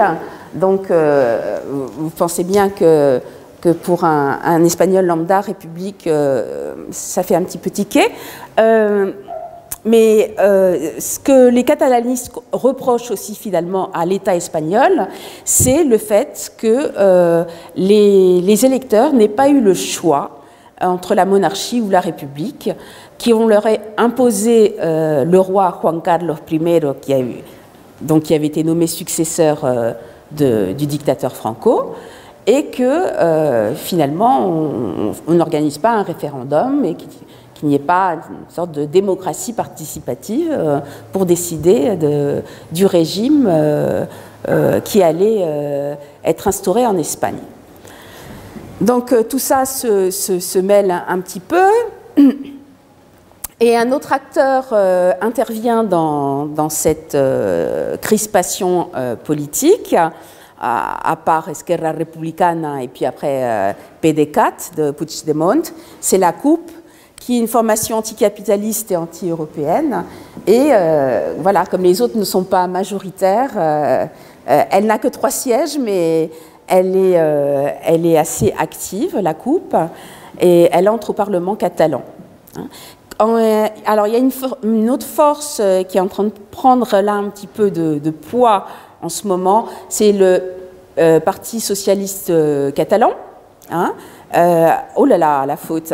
Et donc, qui a perdu des voix. À l'époque, parce que dans un contexte de radicalisation, une 3e voie plus modérée, ça a moins de succès. Et Et donc, en ce moment, le Parti socialiste catalan est en train de travailler avec Esquerra Republicana Catalunya et Pedro Sánchez,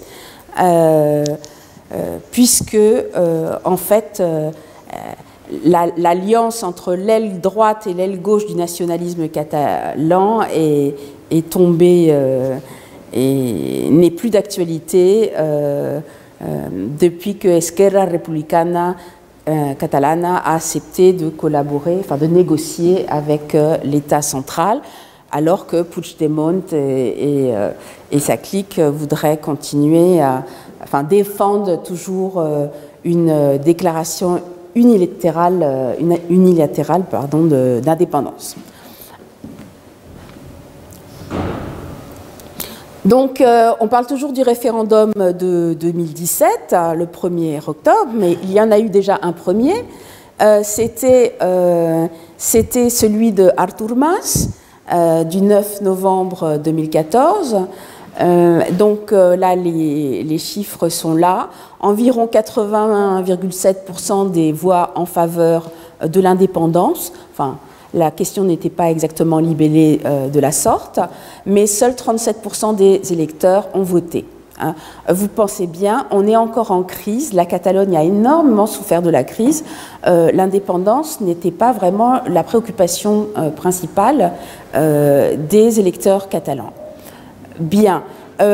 Donc Artur Mas est condamné pour avoir organisé le référendum en novembre 2017. Et avant d'évoquer ce 1er octobre 2017, en fait, il y a une date qui est beaucoup plus importante à retenir, qu'on mentionne rarement. C'est les dates du 6 et 7 septembre 2017, où le Parlement catalan approuve un projet de référendum, alors que l'opposition sort sans participer au vote. C'est-à-dire qu'ils déclarent que s'ils ont un oui au référendum, il déclarait unilatéralement l'indépendance sans demander quoi que ce soit à Madrid. Et même La Vanguardia, qui a parmi les journaux catalanistes un journal assez modéré, estime que l'épisode était peu glorieux pour la démocratie catalane parce que n'ont voté que les séparatistes, les autres n'étaient pas dans la salle. Voilà. Donc, ce 1er octobre, tout le monde s'en souvient parce que il rappelait justement, il rappelait le régime franquiste. Il rappelait ce qu'il ne fallait pas rappeler. Voilà. On est, tout observateur attentif de l'actualité politique n'aura pas manqué de remarquer la place que le passé occupe dans les débats et dans les médias encore actuellement. Il faut rappeler que l'Espagne est une jeune démocratie et que une loi d'amnistie votée par les Cortes en octobre 1977 a octroyé l'amnistie à des prisonniers politiques, mais a aussi protégé, disons, les responsables de violence de la dictature. Voilà, il n'y a pas eu d'épuration, on va dire, il n'y a pas eu de remise en question, il n'y a pas eu de reconnaissance des victimes de la dictature. Et je pense que pour la Catalogne, c'est un point important aussi. En fin d'année 2022, vient d'être votée une loi de mémoire démocratique qui vient compléter la loi de mémoire historique et qui consiste à renvoyer l'État à ses responsabilités et faire en sorte qu'il participe financièrement à l'ouverture des fosses communes, puisqu'on considère qu'il y a encore 150 000 personnes disparues enterrées en vrac dans des fosses communes. Donc, jusqu'à maintenant, vous pensez bien que le Parti populaire s'était vanté de ne pas avoir dépensé un seul sou pour ouvrir les fosses communes. Il y a encore tout un travail de réparation qui passe aussi par la terminologie qu'on emploie. Et en cette période de crispation, finalement, tout le monde se traitait de fasciste. Hein, donc, on traitait de fasciste, même Pedro Sánchez, hein, le socialiste, voilà. Et de son côté, la droite espagnole est très virulente par rapport aux catalanistes et les traite aussi de sectaires. Bon, voilà. Donc une violence verbale et une ambiance dans la rue qui s'est apaisée. Là, j'ai pu lire dans El País dernièrement un article assez intéressant qui s'intitule « La paz en Cataluña llega a la calle y no tanto a la política » et qui montre que oui, effectivement, dans la rue, bon, il y a des drapeaux, il y a moins de manifestations. La dernière fête nationale pendant la Diada n'a pas réuni 100 000 personnes, hein. Elles étaient à peine 10 000. Voilà. Les organismes indépendantistes sont un peu mis de côté, on va dire.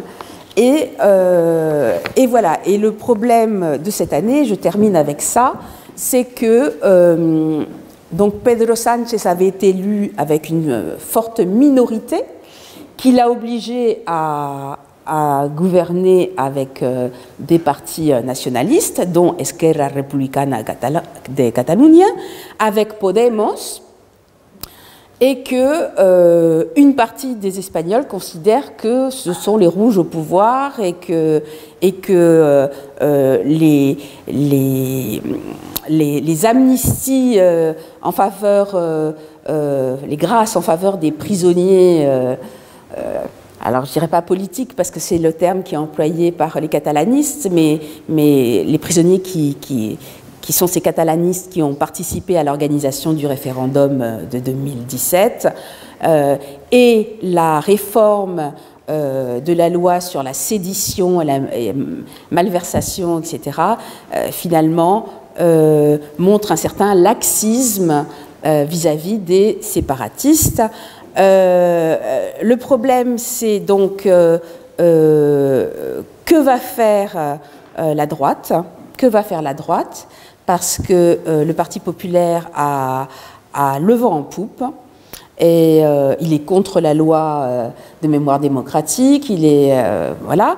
Et dans certaines communautés autonomes, il s'est allié à le nouveau parti d'extrême droite, Vox.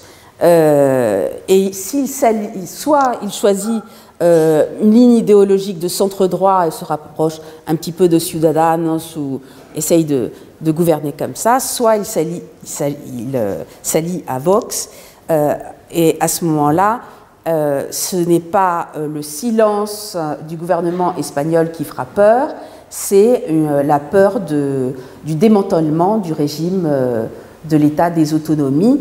Et c'est pour ça d'ailleurs que les Basques se font assez discrets, parce qu'ils savent qu'ils ont certains avantages et qu'ils n'aimeraient pas.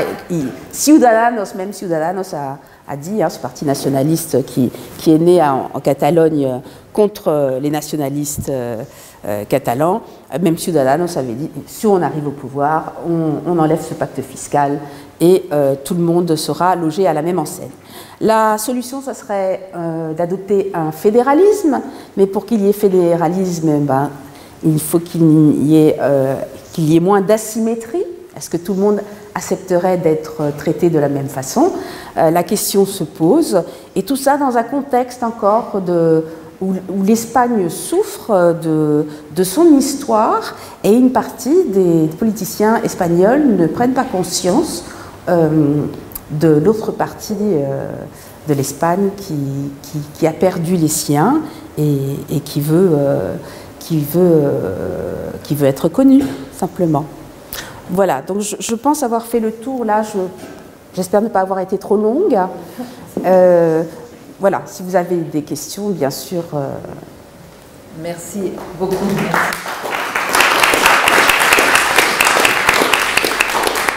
Alors, on va prendre des questions effectivement par petits groupes. On va prendre 3-4 questions en même temps pour permettre à nos intervenants. Monsieur Lédier est toujours là? Oui, oui. Oui, d'accord.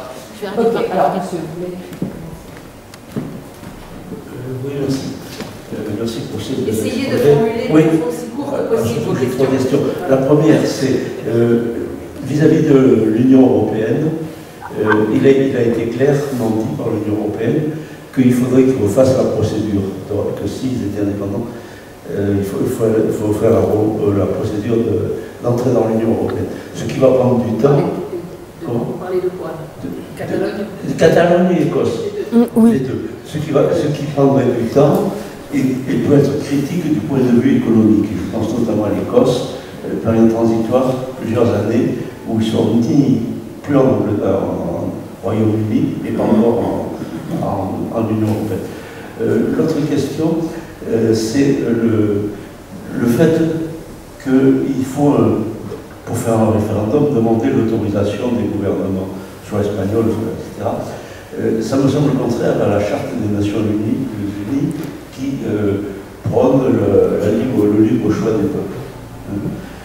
Et puis, pour l'Écosse, ce fait, au départ, en 1707, c'était une union librement consentie. Comment se fait-il qu'aujourd'hui, pour quitter cette union librement consentie, il faut l'autorisation? Voilà. J'avais une troisième question, mais je ne veux pas monopoliser.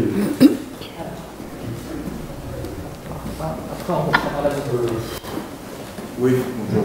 J'aurais préféré que les questions aient lieu les unes après les autres. D'abord pour notre intervenant, que je remercie, et notre intervenant sur l'Espagne, sur la Catalogne, afin de poser des questions à monsieur, donc suite à son intervention sur l'Écosse. Je vais vraiment vous demander d'aller, vraiment, parce que là on a une demi-heure, il faudrait qu'il y ait Oui, des gens mais qui je veulent dis poser que des questions.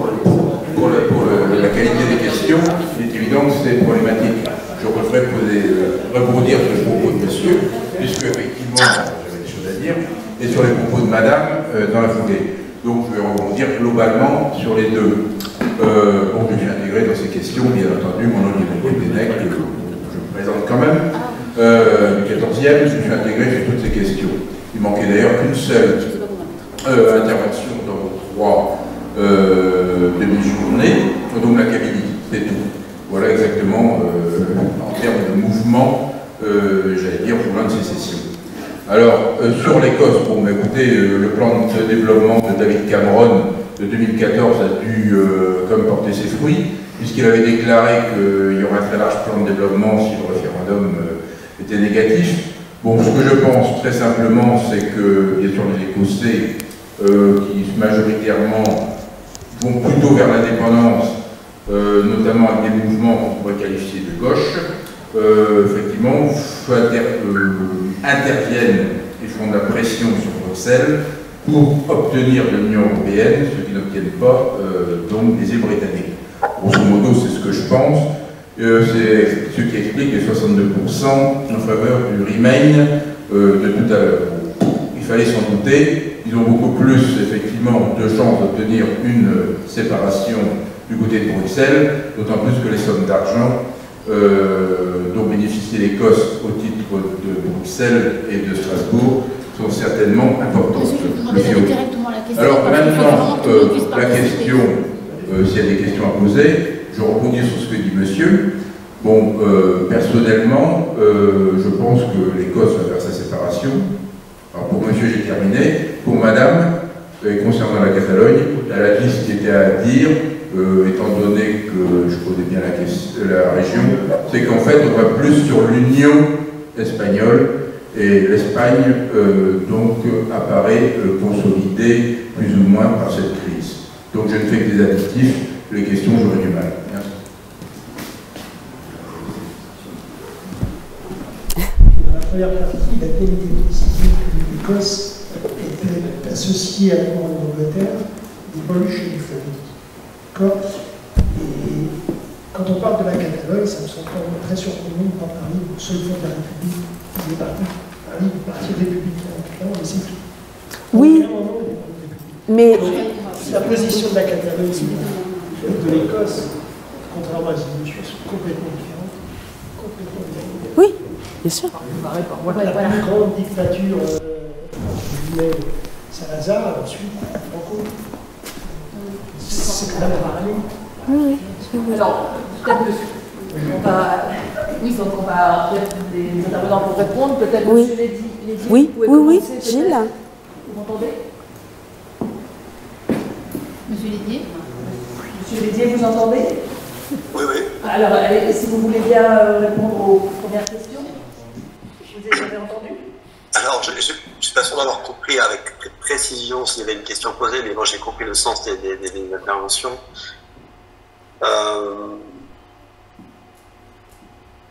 Moi, je pense que ça peut être intéressant de faire une comparaison entre les deux situations.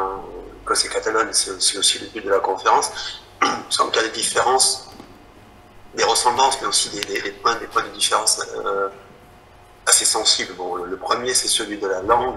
Bien sûr, ça a été dit, en ce sens que le nationalisme catalan s'appuie sur une langue propre et spécifique qui se distingue du castillan et qui veut même affirmer la primauté par rapport à la langue espagnole ou castilienne. Donc, c'est pas du tout un enjeu en Écosse, encore une fois, parce que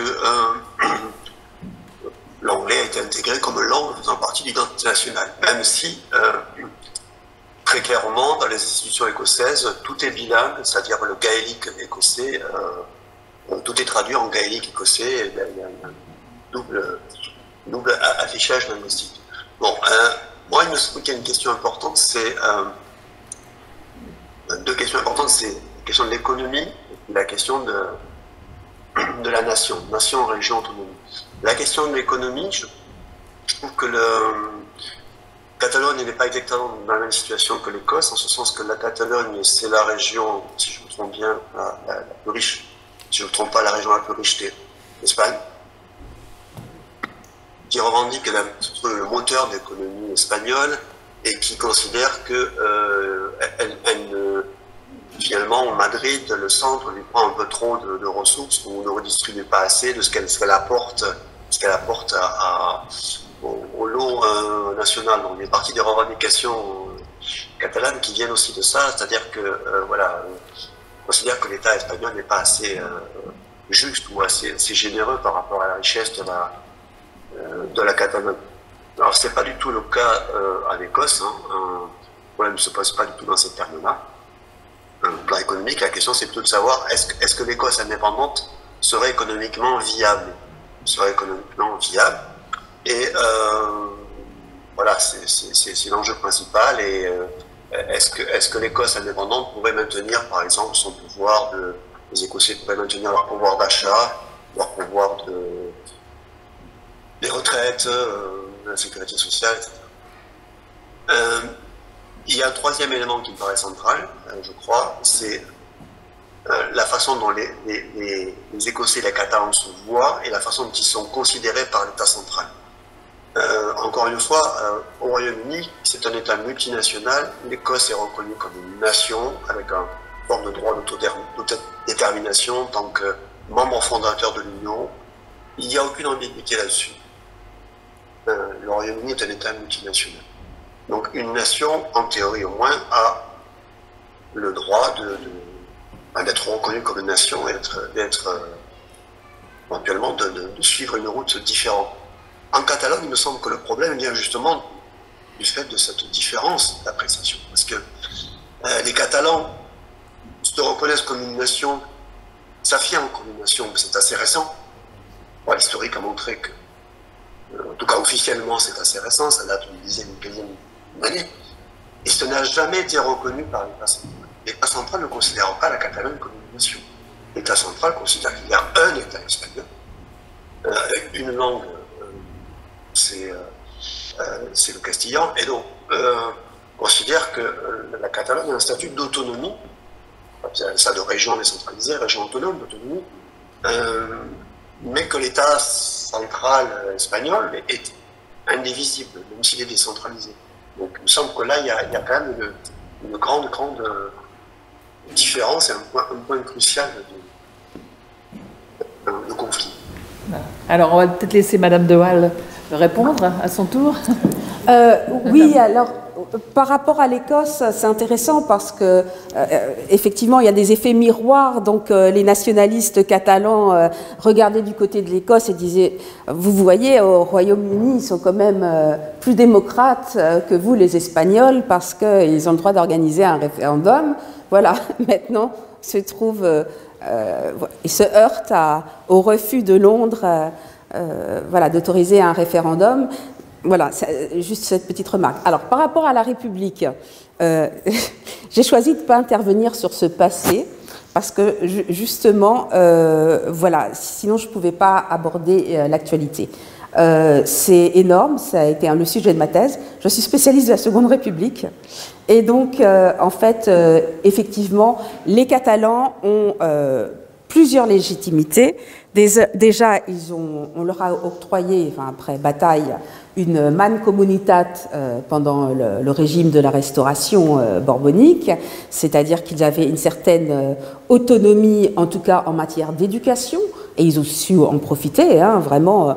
Ils ont été à la tête de construction d'écoles, de formation, même professionnelles, des bibliothèques, de la Bibliothèque nationale aussi, les bibliothèques populaires. Enfin, ils ont été vraiment très très forts, alors qu'ils avaient peu de marge. Et surtout, on leur a octroyé, parce qu'ils l'ont demandé et parce qu'ils ont affirmé dès l'instauration de la Seconde République qu'ils étaient un État indépendant. Donc, Francesc Macià s'est battu pour qu'on octroie à la Catalogne un statut d'autonomie. Donc la Catalogne avait déjà, légitimement, comme elle avait déjà bénéficié de ce statut d'autonomie, avec des compétences moindres que celles qu'elle a actuellement, elle voulait au moins ce qu'elle avait déjà eu. Et effectivement, sous la Seconde République, le mouvement nationaliste catalan qui a le vent en poupe, c'est le mouvement républicain qui s'est développé en opposition à la dictature de Primo de Rivera, où les nationalistes de droite ayant un petit peu collaboré au départ, ce sont des grands industriels, patronat, avec la dictature, forcément, ça a renforcé Esquerra Republicana de Catalunya. Il y a eu 2 épisodes, notamment sous la Seconde République. Donc en 1931, donc instauration de nouveau régime, donc octroi du statut d'autonomie en 1932. Le Pays Basque et la Galice l'ont eu en 1936, c'était déjà tard, on était déjà en guerre civile. Et lors de ce qu'on a appelé la Révolution de 1934, de nouveau, là ça a été le successeur de Macià, Luis Companys, hein, qui a été fusillé par les franquistes, et d'ailleurs il a été remis par la police de Vichy à l'Espagne. Hein. Luis Companys a lui aussi de nouveau déclaré l'indépendance de la Catalogne en 1934. Résultat des courses, le statut d'autonomie a été aboli et il y a eu une très forte répression en Catalogne et aux Asturies, bien sûr. Voilà. Oui, en Catalogne, le sentiment, l'attachement à la République est beaucoup plus important qu'ailleurs en Espagne. Il y a un rapport à cette République, il y a un rapport au passé qui est vraiment différent. Et vous faites bien de le souligner. Mais alors, je ne sais pas si je peux rajouter autre chose ou si vous souhaitez, ou si vous êtes content. On va peut-être passer. Merci. Est-ce qu'il y a d'autres... Alors moi j'avais une question, si je peux me permettre de poser la question pour M. Lédier. Moi je me demande, alors vous avez très bien expliqué les conséquences du Brexit, la position des uns et des autres. L'idée d'une fois par génération, c'est évidemment un argument qui peut tenir en temps normal, mais face à un événement aussi cataclysmique que le Brexit, c'est vrai que pour moi personnellement ça ne tient pas. Mais je m'interroge sur ce qui pourrait amener les autorités, le gouvernement anglais, à accepter la possibilité d'un référendum. vous avez indiqué que les Écossais ont déclaré que les prochaines élections législatives vaudront référendum, mais on sait bien, si c'était le cas et si ils l'emportaient, ça serait extrêmement violent, j'imagine, parce que c'est pas du tout le cadre que les Britanniques, le gouvernement britannique a posé. Donc, qu'est-ce qui pourrait amener le gouvernement à donner son accord à un référendum? Moi, je m'interroge vraiment sur cette question-là. Je ne vois pas. Est-ce qu'il y a d'autres questions? Parce que je ne veux pas réfléchir. Bien sûr. Bon, il y a d'abord l'état de... Pardon, je réponds. Peut-être prendre une deuxième question. Oui, je crois qu'il y a une question. Moi, je reste sur la Catalogne. Et c'est un peu le retour sur le passé, le XXe siècle, qui me permet de poser la question. C'est le rôle du mouvement anarchiste, en fait, dans cette revendication d'indépendance. Et si oui, quels sont les vecteurs de la transmission jusqu'à aujourd'hui? Alors, Monsieur Lédier, peut-être, allez-y, déjà, pour commencer. Oui, donc sur la tenue d'un prochain référendum en Écosse, bon, il y a le baromètre principal, c'est peut-être l'état de l'opinion écossaise, dont les sondages rendent compte. J'ai dit, à l'heure actuelle, la situation est très équilibrée, la population est partagée entre deux camps à peu près équivalents pour l'union ou pour l'indépendance. Ce qui pourrait faire basculer donc, le gouvernement britannique en faveur de l'organisation d'un nouveau référendum, c'est si les sondages d'opinion sur une durée assez longue indiquaient que, par exemple, plus de 55% ou 60% de l'opinion est favorable à l'organisation d'un référendum sur l'indépendance. Ce qui n'est pas le cas à l'heure actuelle. Alors ça, c'est un élément, bien sûr, dont on prend aussi en compte le SNP, parce que les nationalistes écossais, bien sûr, ils sont dans la logique de leur fonctionnement, de leur idéologie, de demander un nouveau référendum sur l'indépendance. C'est leur raison d'être. Ils sont au pouvoir depuis longtemps en Écosse, ils sont légitimes en Écosse, mais voilà, les militants demandent aux dirigeants, bon, vous êtes au pouvoir, maintenant il faut envisager l'indépendance de l'Écosse, donc demander un nouveau référendum, parce que on est majoritaire en Écosse, donc c'est la logique. Mais donc les dirigeants nationalistes sont poussés par leur base pour l'organisation d'un nouveau référendum, mais même ils ne sont pas très sûrs d'eux-mêmes non plus, parce que aujourd'hui, si un nouveau référendum était organisé sur l'indépendance, rien ne garantit que le oui sortirait vainqueur. C'est un peu la bouteille à l'encre. Rappelons quand même que le précédent référendum, il y a 10 ans, au départ, il y a eu une campagne très très longue qui a duré 2 ans. Au départ de la campagne, les intentions de vote étaient plus de 60% pour le statu quo et moins de 40%, 35% pour l'indépendance. Donc, la campagne électorale qui a eu lieu il y a 10 ans, qui a duré 2 ans, a permis au camp pro-indépendance à vraiment impacter l'opinion et à réunir donc, pas une majorité, mais quand même 45% des Écossais en faveur de l'indépendance. Ils espèrent que si un nouveau référendum était organisé, ce serait aussi le cas, mais ils n'ont pas de garantie. D'autre part, l'autre élément, c'est le Parti travailliste. Bien sûr, les conservateurs sont opposés à tout nouveau référendum, mais l'opposition travailliste, qu'est-ce qu'elle va dire? Alors actuellement, ils planchent sur une nouvelle réorganisation institutionnelle du Royaume-Uni, une nouvelle affirmation de l'identité britannique, une nouvelle forme de décentralisation qui accorderait plus de pouvoir encore à l'Écosse, mais tout en gardant l'Écosse dans le Royaume-Uni. Le gouvernement conservateur est très impopulaire. D'après les sondages, s'il y avait une élection aujourd'hui, les travaillistes l'emporteraient sûrement. On verra ce qui va se passer donc, fin 2024, donc dans 2 ans. Mais si les travaillistes revenaient au pouvoir, ils sont quand même a priori moins opposés à ce que l'Écosse puisse obtenir l'organisation de nouveaux référendums. On pourrait même envisager peut-être un pacte électoral entre les travaillistes et les nationalistes écossais pour avoir une majorité au Parlement de Westminster si les travaillistes n'ont pas la majorité absolue. Et dans ce pacte de gouvernement, il y aurait la perspective d'organiser un nouveau référendum sur l'indépendance en Écosse. Très bien. Merci beaucoup. Alors, Madame, peut-être répondre sur la Catalogne. Oui, alors la question de l'anarchisme, oui, comme comme je pense que vous le savez. Donc il y a deux berceaux de l'anarchisme en Espagne. C'est donc la Catalogne industrielle, hein, et puis l'Andalousie rurale. Alors, les idées, le programme, on va dire, des anarchistes a été récupéré par le syndicalisme ouvrier, hein, par la Confederación General del Trabajo, mais tous ces thèmes sont complètement dans l'air du temps, hein, à commencer par l'émancipation de la femme. Regardez toutes les lois qui sont votées depuis 20 ans et qui sont bien plus avant-gardistes que les lois françaises. Enfin, ils ont récupéré, ils ont rattrapé leur retard. Alors l'anarchisme, vous parliez enfin, j'ai cru comprendre que vous vous demandiez par quel canal ça peut être diffusé, etc.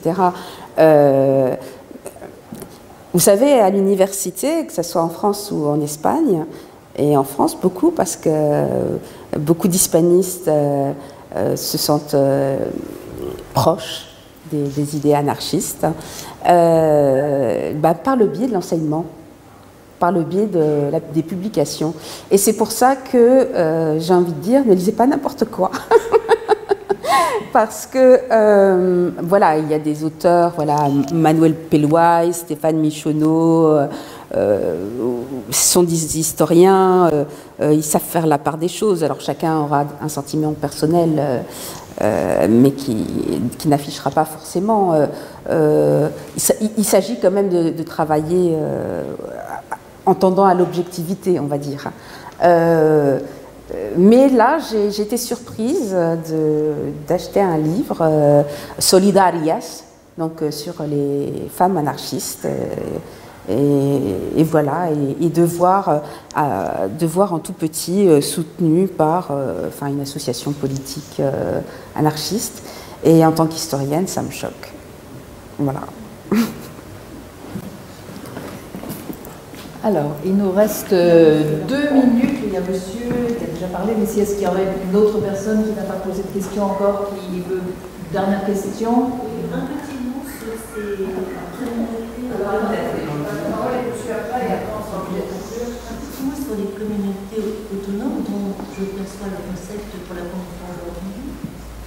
Quelle différence avec la Catalogne?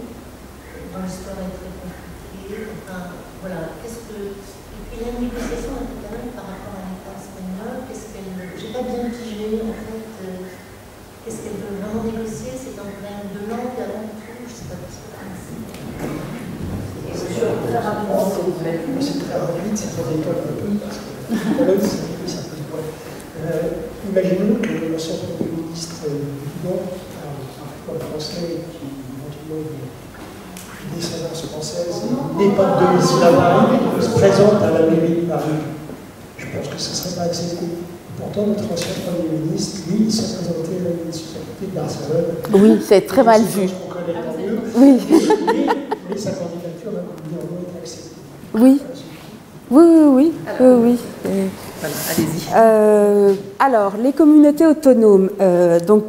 Lorsque l'organisation territoriale de l'Espagne démocratique a été imaginée, déjà, on n'imaginait pas que ça finirait aussi mal. C'est-à-dire qu'on est resté dans le flou artistique. On a ouvert des portes, on a ouvert des boîtes de Pandore, et après, il y a eu une évolution, parce que les Andalous, qui n'étaient pas particulièrement nationalistes, se disaient « mais nous, les Andalous, nous sommes venus enrichir les Catalans quand même, il ne faudrait pas nous oublier ». Donc, solidarité entre communautés autonomes. Bon, donc lorsqu'a été rédigée la Constitution de 1978, il y avait ce qu'on appelait les 3 nationalités historiques, donc la nationalité catalane, la nationalité basque et la nationalité galicienne, d'accord? Donc c'était les 3 prioritaires, disons. Et puis bon, ils avaient cette légitimité d'avoir déjà effectué, d'avoir mené un combat sous la Seconde République, etc. Et puis bon, ils ont des langues très particulières. Les Basques encore plus. maintenant, il est très difficile de dire qu'il y a un nationalisme dans certaines communautés autonomes et que le reste des communautés autonomes, finalement, ne serait que régionaliste. Vous voyez ce que je veux dire? Parce que chacun veut asseoir son rôle politique et est conscient de la part économique qui lui revient aussi. L'Espagne est un pays de forte inégalité territoriale. Les fonds du FEDER ont un petit peu rééquilibré les choses, mais pas tant que ça finalement. Donc, vous voyez, là, je parlais des Canaries tout à l'heure. Voilà, les Canaries ont un statut particulier aussi parce que ils sont au niveau de l'Afrique. Ils sont à des milliers de kilomètres. Donc, tout ce qui se vend aux Canaries se vend plus cher parce qu'il faut importer. Voilà. C'est une île. Le prix du mètre carré est très élevé. Hein, on peut largement comparer avec l'Île-de-France. Je ne dis pas Paris en particulier, mais l'Île-de-France. Là, dans la Rioja, j'ai encore lu dans El País, ça fait pas longtemps, j'ai entendu parler d'un parti aussi à vocation nationaliste, une partie de l'Aragon aussi. Franchement, c'est vraiment un sujet épineux. Hein, et comme je le disais au tout début de mon exposé, en fait, il faut faire le lien avec cette mémoire historique. Hein, parce qu'on ne peut pas dire il ne faut pas ouvrir les plaies qui ont été cicatrisées, elles n'ont pas cicatrisé pour la moitié de la population. Hein, seulement, voilà, certains se trouvaient au bon endroit, au bon moment, et d'autres pas. Hein, parce qu'on est tous un peu rêveurs, idéologues. On a fait le choix de... Non, parfois on n'a pas fait le choix. On a été envahi par un camp ou par l'autre, et puis on a subi. Voilà. Très bien. Bah, écoutez, je crois que malheureusement, on doit conclure. Donc, un très grand merci à vous. Merci Gilles.